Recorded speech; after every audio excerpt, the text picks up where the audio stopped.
Hi, I'm Joe Polizzi, and this is the Content Inc. podcast.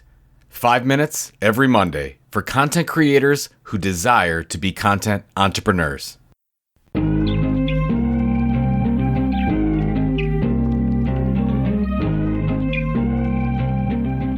Hey gang, early bird pricing for CEX, Creator Economy Expo, which will be May 2nd to 4th, 2022, ends this week, January 21st. That means this is the last time you can get the $495 rate to attend the 3-day event for content creators. So go to cex.events to register this week and save $500 off the regular rate. I'll be honest with you, this event will sell out.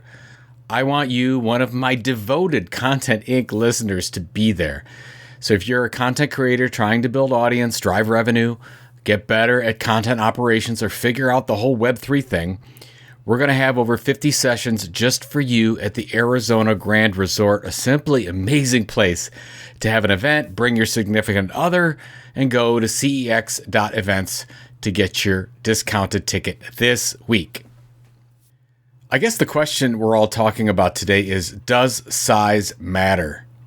Now, first of all, get your mind out of the gutter. Second, the answer is yes and no. Last week, I was on a number of calls with potential sponsors for Creator Economy Expo, talking about the state of the content creator, or as we like to say, the content entrepreneur. And much of that talk was about audience size and what's necessary to make a living as a successful content creator. In talking with a large podcast company, I heard the example of a podcaster with about 500 downloads an episode who was clearing 6 figures plus. In another example, I heard about a newsletter operator with just over 2,000 subscriptions who was just able to quit her full-time job because she was now driving enough revenue through sponsorship and paid subscriptions. Now, does it help to have more? Sure. But again, it depends. What's the behavior of the audience you have? What's their buying power? Everyone's is a little bit differently. Now, our own newsletter, The Tilt, just cleared 12,000 subscribers.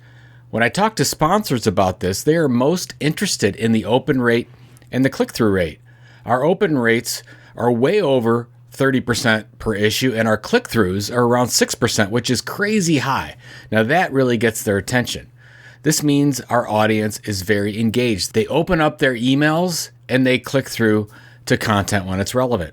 Now, even more when I tell them that 1,000 of those people are in our Discord group and are crazy active, even more attention is paid. So by all means, grow your audience, grow your podcast numbers, your newsletter list, your YouTube subs, but more than anything, focus on the audience you have. When we started Content Marketing Institute, we had 2 goals for the website. The first was to grow our audience, of course, meaning get subs. The second was to keep our audience. Don't lose what we have. This is where diversification comes in so handy. Let's say you've reached your minimum viable audience with your content efforts, whatever that number is. How do you get them to the next level as audience and or community members? Could it be a Telegram group or an exclusive Discord? Could it be a membership site? Maybe an exclusive podcast for subscribers? For our audience that holds at least 5 Tiltcoin, they get an exclusive content creation report every month, and that seems to be a great incentive. We found that our magic number is 3: the email newsletter, our social token, and our Discord group. Maybe yours is a podcast, a webinar series, and a Facebook group. It really doesn't matter. It's how you implement it, the value you are driving, and what kind of community you're building. So maybe, for at least a short bit of time, stop worrying about the size of your audience. Maybe your audience is large enough. Perhaps you just need to be smarter with how you use it. Be well, and I'll talk to you next week.